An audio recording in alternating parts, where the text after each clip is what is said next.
El tema que les traemos hoy, o los temas que les traemos hoy son varios, entre ellos el modernismo, la ideología de género y otros temas, y lo trataremos principalmente de manos de un gran santo, de una luminaria en la enseñanza del magisterio de la Iglesia, como es Santo Tomás de Aquino. Santo Tomás de Aquino y toda su filosofía es un auténtico antídoto de confusiones y una garantía de ortodoxia.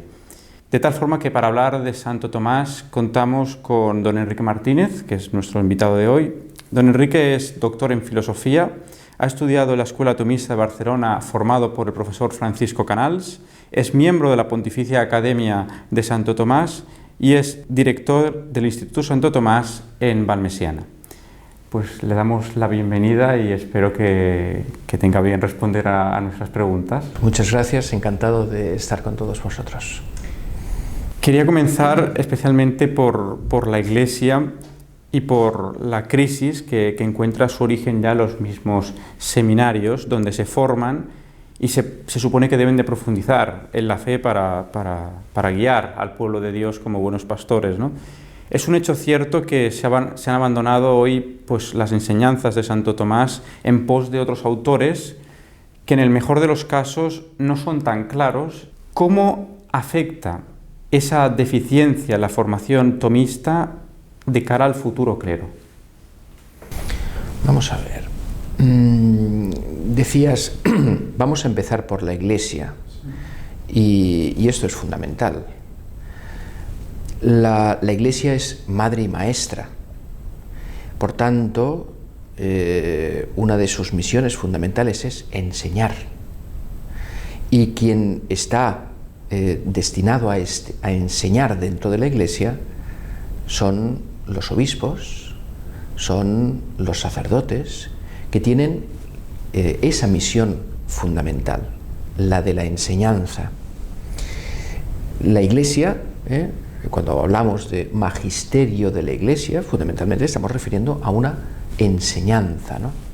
Y es que el entendimiento del hombre está ordenado a la verdad. Y una de las obras de misericordia es enseñar al que no sabe, ¿no? Es tan importante la formación del entendimiento para el conocimiento de la verdad, ¿cómo no iba a santificar, a perfeccionar, a sanar el entendimiento del hombre nuestro Señor? Dios ha querido sanar el entendimiento del hombre, y para esto esta misión de curar, del cura, esa misión de curar, también alcanza el entendimiento. Pero claro, un ciego no puede guiar a otro ciego, sino ambos caerán en el hoyo. Eso nos dice nuestro Señor. Por tanto, es absolutamente fundamental la formación intelectual del clero, del futuro sacerdote en el seminario. La Iglesia esto siempre lo ha hecho, siempre lo ha dicho y siempre lo ha hecho. Y no se trata de caer en buscar sacerdotes con una vana erudición, que se vanaglorien en esa sabiduría del mundo, ¿no?, que rechazaba y condenaba San Pablo. No, se trata de ponerse humildemente al servicio de la verdad, cooperadores de la verdad, como reza el lema del Papa emérito, ¿no?, Benedicto XVI. Cooperadores de la verdad. Entonces, esa misión de enseñar que la Iglesia siempre ha tenido presente ha llevado a que en determinadas épocas fuera precisamente el clero el que brillara por su formación intelectual en el mundo, en la sociedad. Solo hay que recordar, entre otros muchos momentos, pues el Concilio de Trento, cómo el clero español fue tan, por su doctrina, fue tan importante para que se desarrollara la sana doctrina, la recta doctrina, en aquel importante concilio. Los padres de la Iglesia, leía el otro día un libro precioso sobre la formación de España como nación católica, precisamente a partir de los concilios de Toledo, y cómo los padres de la Iglesia de aquella España naciente eran referente para toda la sociedad, no solo española, sino para toda la cristiandad. Entonces, claro, a partir de todos esos presupuestos es muy necesaria la formación intelectual del clero, que hoy en día, sin embargo, y es una constatación, muchas veces adolece de esa formación que en otros días tuvo, que en otros tiempos brilló. En la palestra de la vida intelectual, del combate intelectual, de la cultura de nuestros días, no están presentes los sacerdotes. No están presentes. Esto es así. Y se echa en falta grandes doctores en la vida eclesial. En el clero muchas veces no se sabe dar razón de nuestra esperanza ante las doctrinas que imperan en el mundo cultural de nuestra época. Tantas cuestiones a las que no se sabe dar respuesta. Y tenemos doctrina superior a cualquier otra porque es doctrina revelada, pero además toda una tradición que nos permite dar respuesta. Mira, yo soy profesor desde hace muchos años y mis alumnos de la universidad a veces se quedan boquiabiertos cuando escuchan la enseñanza de Santo Tomás. Es la gran desconocida. Es la gran desconocida. Claridad, precisión, profundidad, pero sobre todo deseo de verdad. Esto es lo que necesita el clero de nuestros días. Los seminaristas que se están formando, si no, no sabrán dar razón de nuestra esperanza ante el mundo contemporáneo. Y muchos jóvenes que buscan que alguien les enseñe, que encuentren a alguien que les hable con autoridad, no lo hallarán en el clero, en los sacerdotes. El tomismo, la doctrina de Santo Tomás, es medio para cumplir esa función. Y cumple esa función no solo porque en sí misma es tan profunda con esas características que decía antes, sino porque la doctrina de Santo Tomás es heredera de toda la tradición anterior. Santo Tomás no surge en el siglo XIII como algo aislado, no, es heredero, Santo Tomás, por supuesto, de la revelación, pero también de San Agustín, de Boecio, de San Isidoro, de San Atanasio, de San Juan Crisóstomo, de tantos y tantos y tantos, de San Anselmo, de toda esa herencia que hoy necesitamos. Podría parecer que el estudio de Santo Tomás, el modelo filosófico que él defiende, es simplemente una cuestión de preferencias entre los cristianos, ¿no? Unos más de Santo Tomás, otros de otro autor, pero sin embargo el propio magisterio de la Iglesia se ha pronunciado al respecto, es decir, no es una cuestión opinable meramente. Sí, es cierto, hay que distinguir, eso lo hace mucho Santo Tomás, vamos a distinguir. Hay cuestiones que son opinables, sin duda, pero hay cuestiones que no. En lo opinable, el mismo Santo Tomás lo decía muy claramente, en lo opinable cabe la discusión y eso no repugna a la amistad.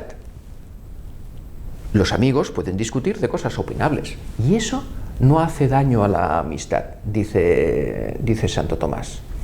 Claro, pero hay cosas, hay verdades, hay cuestiones que no son opinables. ¿Qué ha dicho la Iglesia respecto de la doctrina de Santo Tomás? El magisterio de la Iglesia, que ha insistido desde siempre, pero particularmente a partir de León XIII, pero antes también, en el Concilio de Trento, en el altar, se puso la Sagrada Escritura y la Suma Teológica de Santo Tomás. Pero a partir de León XIII, con la Aeterni Patris, cuando dice que plantea la restauración de la filosofía cristiana según la doctrina de Santo Tomás. Este es el enunciado de la encíclica Aeterni Patris. Y a partir de ahí, tantos y tantos papas que han estado no solo recomendando, sino mandando el estudio de Santo Tomás hasta nuestros días. Hasta nuestros días.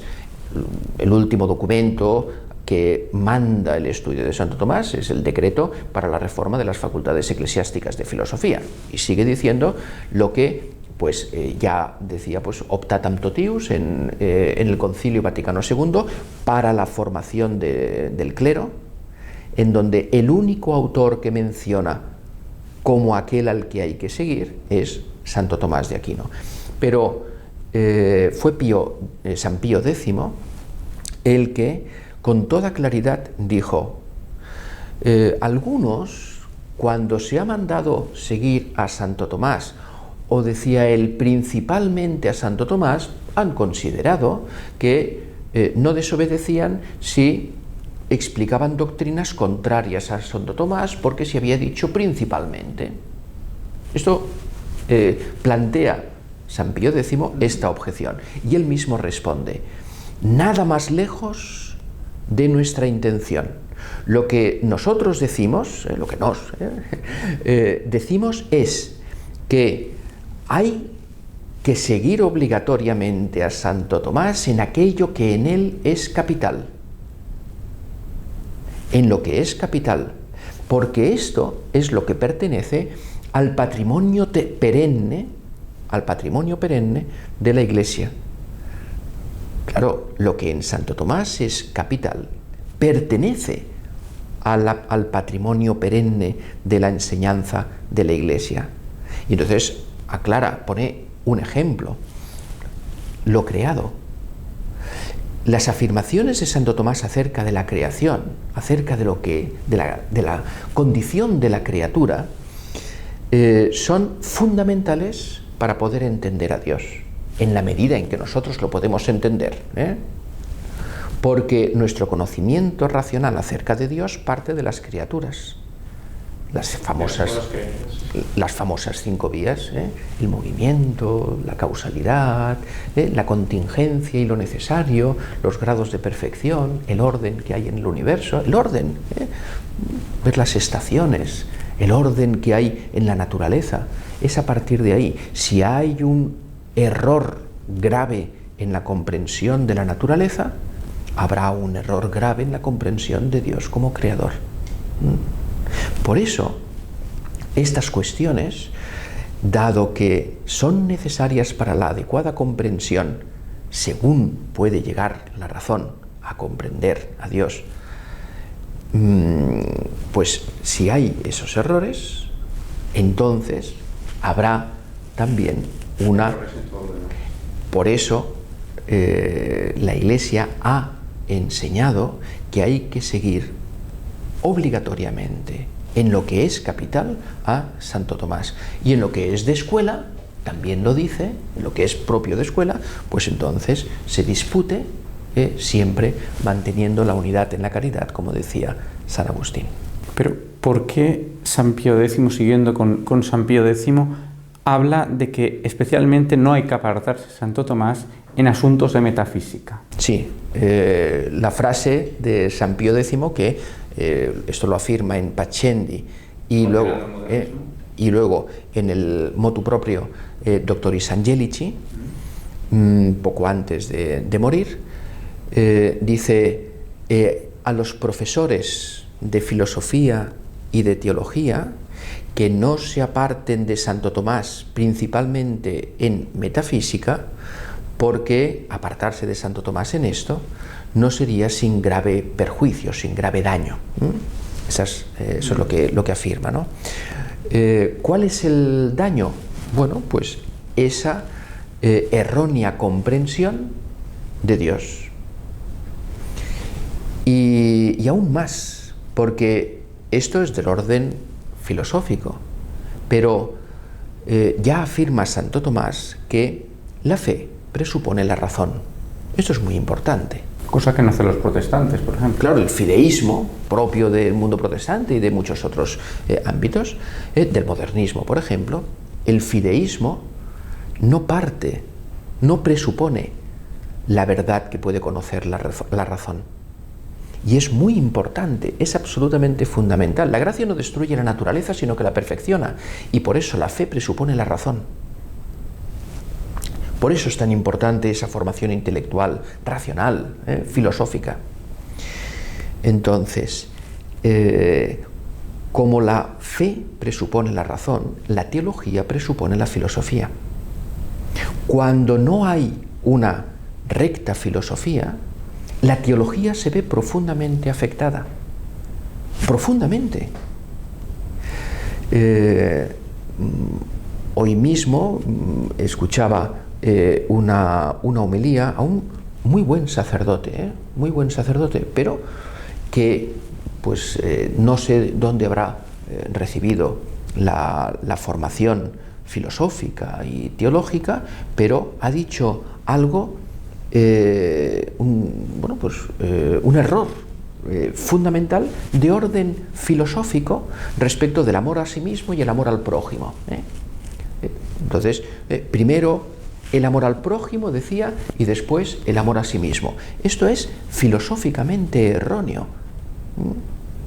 Claro, a partir de aquí, uno puede desordenar todo lo que es la comprensión de lo que es el orden de la caridad y de lo que implica pues la salvación de la propia alma, que podría quedar desordenada en lo que se refiere a la salvación del otro, ¿no? Es decir, pues bueno, yo peco, pero para que el otro se salve. Esto es profundamente erróneo, ¿no? Entonces, esas cuestiones de orden filosófico, de orden racional, son necesarias para una sana teología. Así lo ha vivido la Iglesia desde sus orígenes.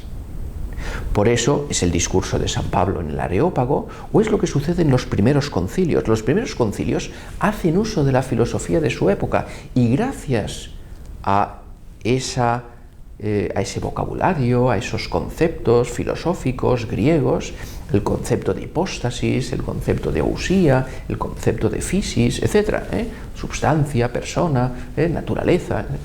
Gracias a estos conceptos se formula el dogma católico.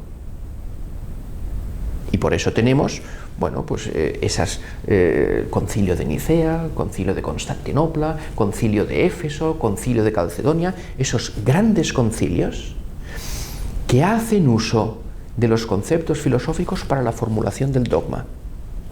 Dice San Pío X, si no se conocen bien estos conceptos, si no hay una recta formación filosófica, sobre todo metafísica, sobre los conceptos de ser, de substancia, etcétera, etcétera, entonces llegará el momento en que ni siquiera los sacerdotes entenderán el lenguaje que la Iglesia utiliza para formular el dogma. Y esto sería gravísimo. Y esto lo vemos, por ejemplo, en temas como la Eucaristía, ¿no? Concepto transubstanciación, absolutamente fundamental para una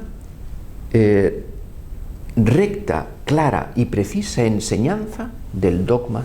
Que es precisamente el holandés Schilbeck el que, rechazando, pero con mucho ánimo a Santo Tomás, quiere explicar ese cambio con otras categorías absolutamente heréticas, ¿no? Pues sí, esto es lo que sucede en nuestros días, con lo cual se abre la puerta a errores doctrinales que después tienen su consecuencia en errores de praxis gravísimos en el orden de, por ejemplo, de la distribución eucarística. Entonces, En toda esta obra de deconstrucción de la filosofía, de la teología, que parte ya del abandono de Santo Tomás, tiene especial interés el modernismo, ¿no? Entonces, siguiendo con San Pío X, ¿cómo define San Pío X en esta famosa encíclica Pascendi el modernismo? ¿Qué tenemos que entender por modernismo? La encíclica Pascendi, tan olvidada en nuestros días, parece que no existe, la encíclica Pascendi, y es una maravilla, y de gran actualidad. Define el modernismo como, primero, como la síntesis de todas las herejías. Eso de entrada. El sumidero también llega a decir. Sí, todas las herejías han quedado ahí depositadas en lo que es el modernismo. ¿Y en qué consiste? La describe con mucho detalle, pero por sintetizarla, pensemos en lo siguiente. Lo sobrenatural queda diluido en lo natural, confundido con lo natural. Se da una inmanentización de lo sobrenatural. Desaparece la trascendencia, no es posible conocer lo trascendente, y entonces Dios, lo sobrenatural, la fe, la gracia, todo esto queda inmanentizado ¿en dónde?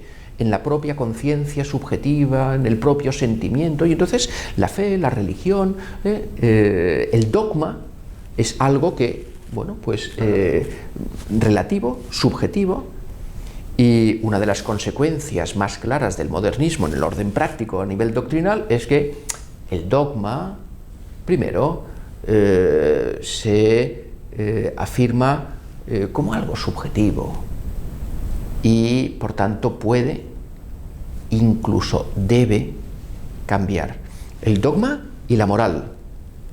Y así el dogma y la moral es algo perfectamente susceptible de cambio, de modificación. Y esto es contrario a toda la tradición de la Iglesia. Entonces el Papa San Pío X lo afirmaba con toda claridad. El modernismo tiene como consecuencia, a partir de esa inmanentización de lo sobrenatural y su confusión con lo natural, que el dogma y la moral son susceptibles de cambio, y es lo que estamos viendo también en nuestros días, con gran daño y dolor para los fieles cristianos. Yo que me he tomado bastante molestia en el tema de los ataques a la Eucaristía en el sentido filosófico, precisamente Schilbeck, el holandés que antes citaba, decía que la abolición de lo natural, es decir, el cambio de la sustancia del pan en el cuerpo y la sangre de Cristo, repugna la razón, según ellos, ¿no? Precisamente es esto, es el intentar naturalizar todo, que mantenga la misma esencia las cosas, rechazando el cambio sustancial que nos enseña Santo Tomás y la Iglesia, ¿no? O sea, es un ejemplo de modernismo, ¿no? Sí, no tengo nada que... Creo que la próxima entrevista se la haremos a Borja, porque lo ha explicado muy bien. Pero bueno, que se me ha venido a la mente porque lo he visto muy claro en esto. Está muy claro ahí, sí. Es un ejemplo clarísimo, sí. Y particularmente en el misterio de la fe, que es la Sagrada Eucaristía, que es el centro de la vida cristiana. Y por eso, si el demonio busca atacar algo nuclear en la vida cristiana, pues buscará hacerlo en la Eucaristía, por una parte, y en la familia, por otra parte. Trataremos ahora después el tema de la familia, pero yo quería seguir, que es obvio que para enfrentarnos al modernismo hemos de recuperar a Santo Tomás. Pero, ¿cómo hemos de recuperarlo? Es decir, ¿en qué nos ayuda directamente Santo Tomás para enfrentarnos al modernismo? Bueno, antes lo decían, sanar la inteligencia. Recuerdo un escrito muy bonito de Etienne Gilson, laico, por cierto, que lo titulaba La inteligencia al servicio de Cristo Rey. La inteligencia y no solo la voluntad, está llamada a ser redimida.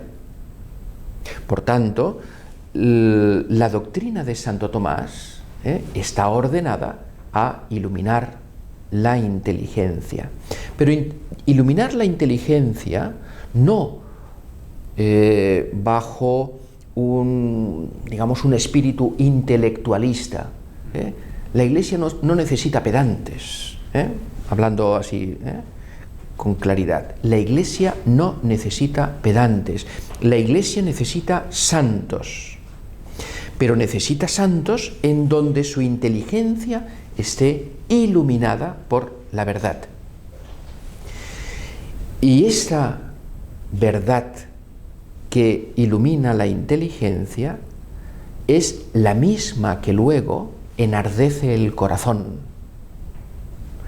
No se llega a la voluntad si no se pasa por el entendimiento.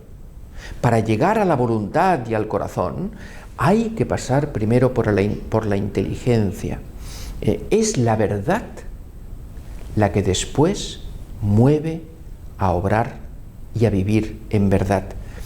Por eso, Juan XXIII, el Papa Juan XXIII, cuando erigió la Pontificia Universidad de Santo Tomás en Roma, el Angelicum, en aquel año, en aquel acto, mejor dicho, en el Angelicum de Roma, definió la doctrina de Santo Tomás como sapiencia cordis, sabiduría del corazón. Una sabiduría del corazón porque no es mera intelectualidad, sino inteligencia que mueve el corazón. ¿Dónde tenemos el mejor modelo, el modelo eminente de esta sapiencia cordis? En el corazón de Cristo. El corazón de Cristo, en la persona del Verbo encarnado, se aunan según síntesis lo que es la naturaleza divina y la naturaleza humana. Una naturaleza humana con inteligencia, con voluntad, con corazón. Amó con corazón de hombre, se afirma en Gaudium et Spes número 22. Esta, en la persona del Verbo encarnado, en la persona de Jesucristo, la inteligencia, la sabiduría, el que es la sabiduría increada, mueve al corazón incluso a vivir los afectos más naturales del hombre, a vivir el amor sensible, las pasiones, los sentimientos, el gozo, la tristeza, la esperanza, la audacia, el temor, todas estas, el deseo, todas estas pasiones del corazón, la confianza, esa confianza que tuvo el corazón de Cristo y que nos enseña pues aquella gran doctora de la Iglesia, Santa Teresita, Santa Teresa del Niño Jesús, ¿no? El camino de la confianza y el amor. Bueno, pues esto es lo que enseña Santo Tomás, cómo la inteligencia nos ayuda desde la verdad a mover la voluntad al amor y a que nuestras pasiones, que nuestro corazón arda con el amor del corazón de Cristo. Continuamos con Santo Tomás, pero ya en un ámbito más de la filosofía y no la teología, entrando ya en las categorías intelectuales, filosóficas que él defiende. Una de las cosas más importantes que hoy sufrimos es la deformación de muchos conceptos, la libertad, lo natural, etcétera, etcétera. Pero vamos a empezar por la importancia para Santo Tomás de lo natural, de la naturaleza. ¿Por qué es tan importante en filosofía para Santo Tomás este concepto? Vamos a ver, en nuestros días, vamos a partir un momento de lo que hay en el ámbito cultural en estos momentos, ¿no? En nuestros días, la naturaleza, lo natural, es profundamente rechazado, es profundamente atacado. Lo natural, la naturaleza. Por ser creación también. Por ser creación. Esto ya está en Nietzsche, cuando dice la esencia de todo el universo es desde toda la eternidad el caos. No admite el orden natural, que haya un orden, que las cosas naturales estén ordenadas a un fin, a su propia perfección. No, esto lo rechaza completamente. Y por tanto, que la inteligencia pueda descubrir este orden. Entonces hay autores que, siguiendo esto, dicen la naturaleza no existe. No existe, solo hay dispersión caótica. ¿Y esto por qué? Porque la naturaleza es donde más claramente se manifiesta ante la inteligencia desde el orden natural la obra de Dios. Cuando uno contempla un campo de trigo, cuando uno contempla ese brote que sale de una rama en primavera, cuando uno contempla unos cachorros que están siendo amamantados por su madre, cuando uno contempla un niño en brazos de su madre, ahí se manifiesta la naturaleza. Dice Santo Tomás, conjunti generandi, la naturaleza es aquello en donde lo engendrado será unido al que lo engendra. Ahí es donde se manifiesta la naturaleza. Por cierto, y esto es lo que el mismo Dios ha querido asumir. Asumir la naturaleza humana en toda su integridad, excepto en el pecado, que no es natural, pero hacerlo de tal manera que esté unida, que esté unido el Verbo de Dios encarnado a su madre. No hay lugar en el que se manifieste más claramente la naturaleza humana que en el niño Jesús en brazos de su madre, mirado siempre por San José. Nunca hay que olvidar a San José. Ahí es donde más claramente se manifiesta la naturaleza. Claro, es coherente que la cultura que rechaza a Dios quiera rechazar la naturaleza. Esto ya lo decía Engels, Friedrich Engels, decía, si queremos eliminar a Dios, primero hay que eliminar a la familia, hay que atacar a la familia. Entonces, bueno, que es el lugar donde más claramente se manifiesta la naturaleza. Bueno, pues la naturaleza es rechazada precisamente por esto. Hay una escena en la cultura de Cataluña, en la cultura religiosa de Cataluña, hay unas obras de teatro muy catequéticas, preciosas, que son los pastorets, ¿no? Los pastorcillos, ¿no?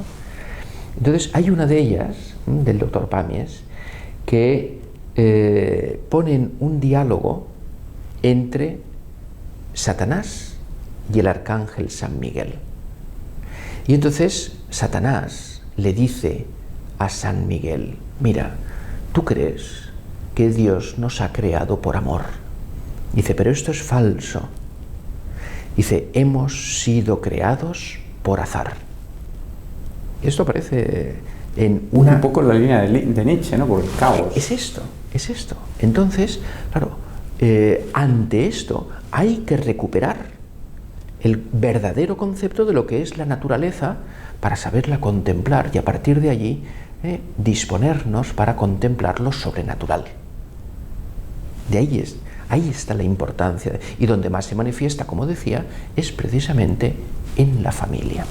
Entonces, no es de extrañar que precisamente si nuestra cultura moderna rechaza lo natural por ser creación de Dios, por ser el deseo de Dios en las cosas que Él crea, que en este sustrato aparezca la ideología de género, ¿no? Claro. ¿Encontramos, es una de las causas o hay más?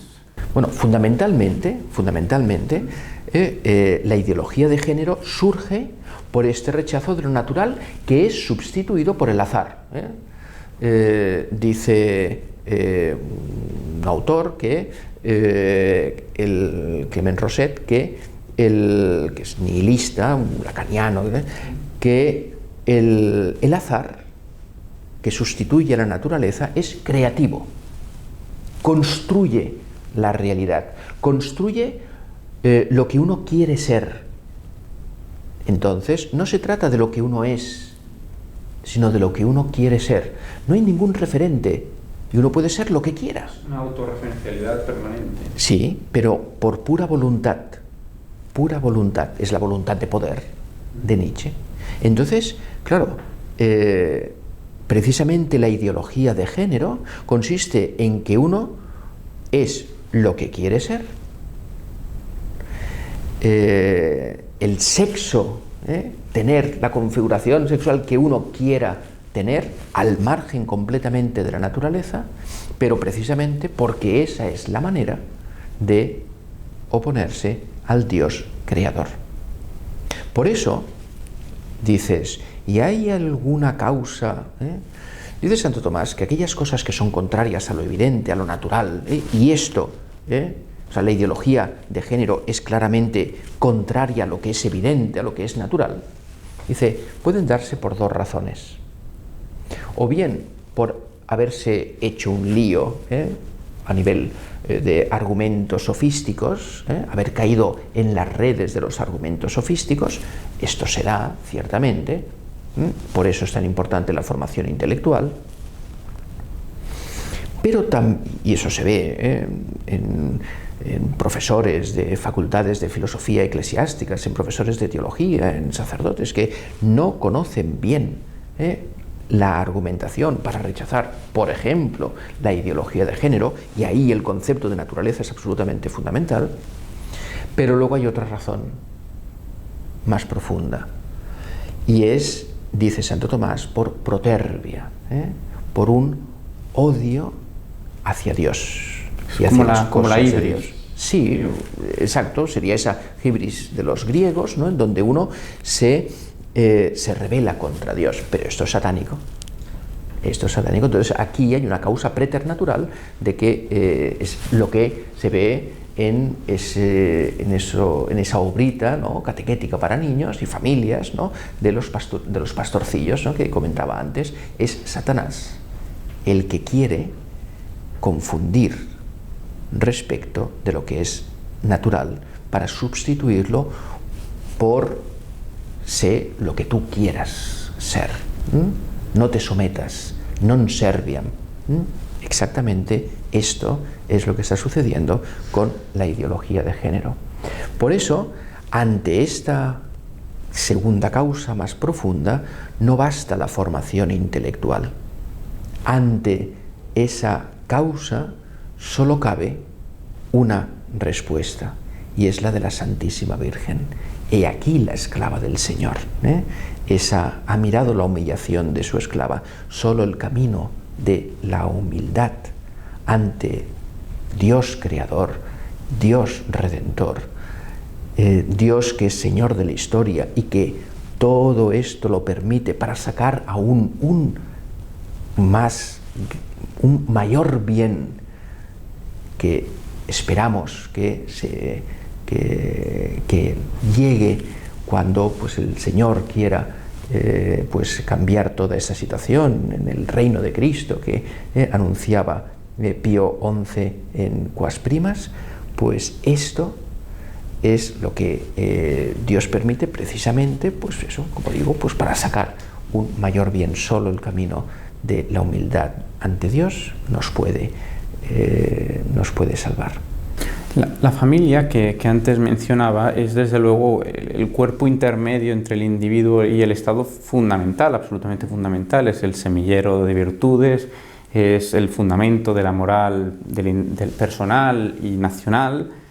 Entonces, el demonio no separa, o la ideología de género como instrumento del demonio, no solo ataca al individuo, sino que ataca a las formas que tiene el individuo de protegerse, como es la familia, ¿no? Entonces, ¿cómo nos puede ayudar Santo Tomás a defender la doctrina familiar que la Iglesia custodia?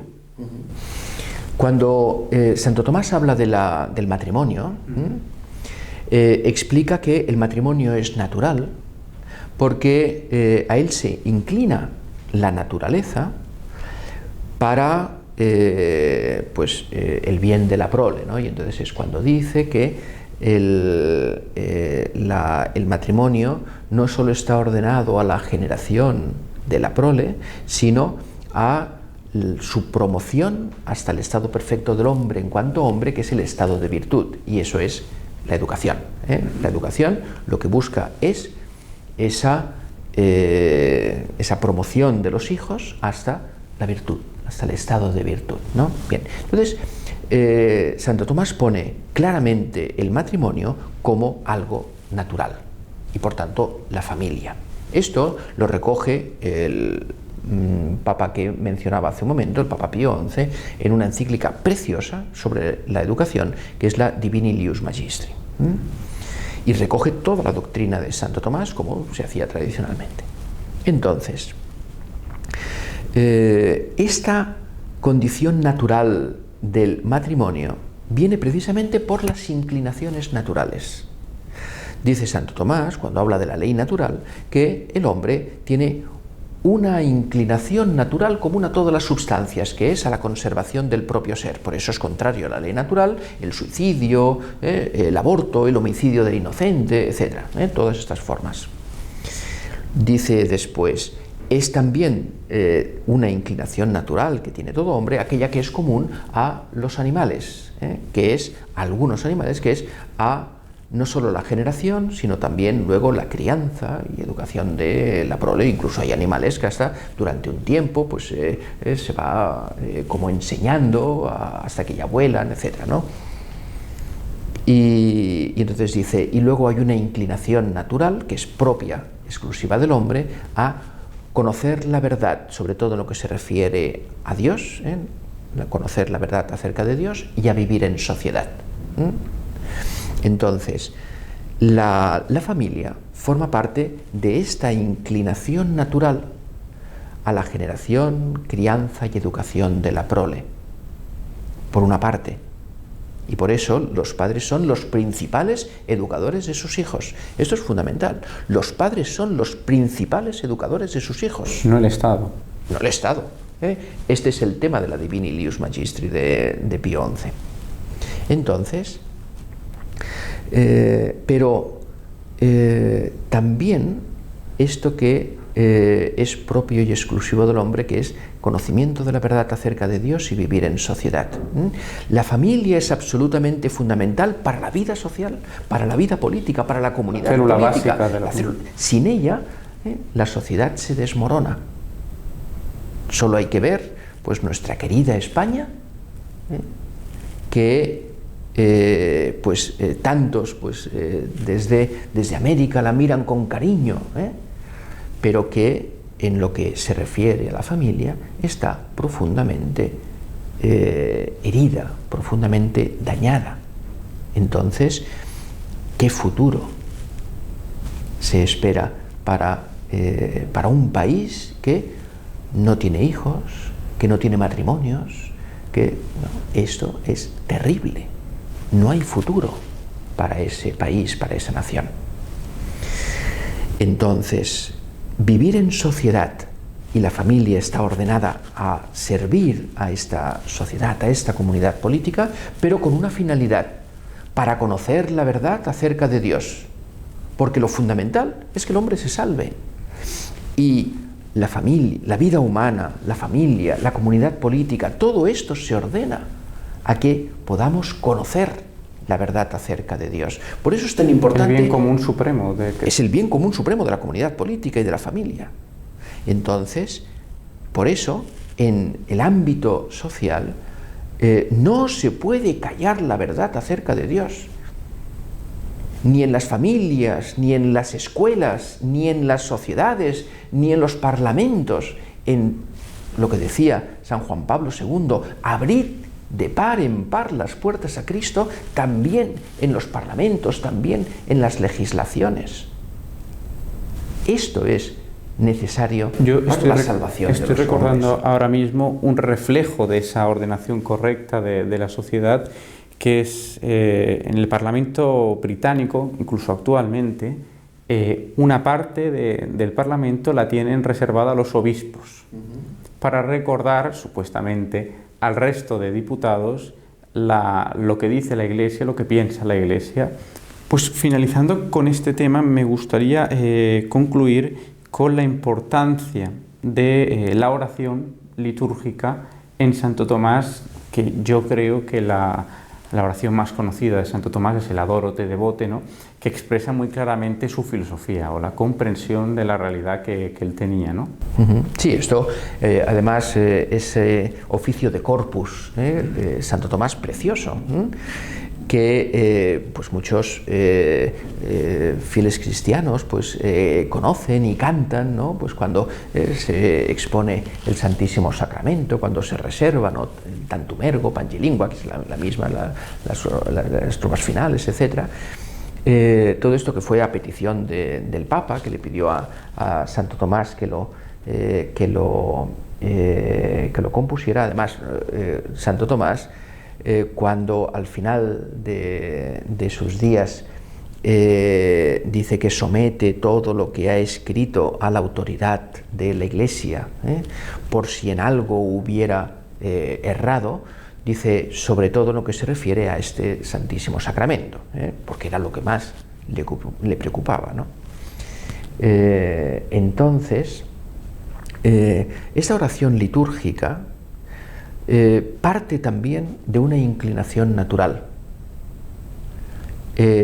Todo lo que es la oración, esa palabra que se dirige a Dios para poder alcanzar, pues para que pueda quedar saciado nuestro corazón, según aquello de San Agustín, ¿no?, que está al inicio de las confesiones: nos hiciste, Señor, para ti, y nuestro corazón está inquieto hasta que descanse en ti. Entonces surge espontáneamente del hombre una petición a Dios para poder alcanzar eso a lo que se siente llamado a esa felicidad, ¿no? Pero claro, nuestra oración, que desde el orden natural, pues se queda a donde puede llegar. Y entonces viene Dios mismo a revelarnos el modo de dirigirnos a Dios, a Él. Y esa es la oración que nos enseña la Iglesia, primero en el Antiguo Testamento, los Salmos, y después la misma oración que el Señor mismo nos enseña, que es el Padre Nuestro. Y todo esto es lo que se convierte en oración hacia Dios Padre en Jesucristo por el Espíritu Santo, y es la oración de la Iglesia, que reza con Cristo, con Él, por Cristo, con Él y en Él, glorificando a Dios, pero también enseñando. Eso lo explica Santo Tomás. Dice: la oración litúrgica no solo es de glorificación a Dios, sino que es de enseñanza para el pueblo cristiano. Porque por medio de esa oración litúrgica uno aprende a dirigirse a Dios, a tener presencia de Dios. Por eso es tan importante que la oración litúrgica, que la liturgia de la Iglesia, sea profundamente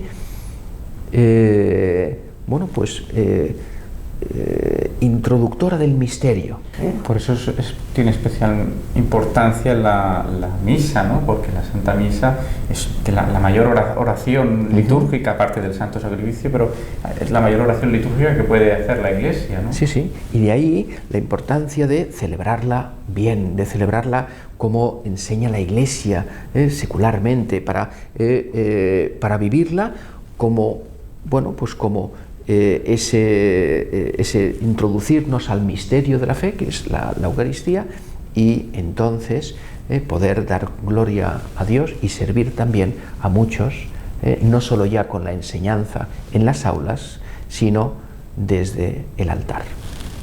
Pues muchísimas gracias, don Enrique, por haber contestado nuestras preguntas, y espero que por haber iluminado no solo a los que nos ven, a los fieles, sino también a todos los pastores, obispos, cardenales, y si llega el Papa, pues al Papa, ¿no?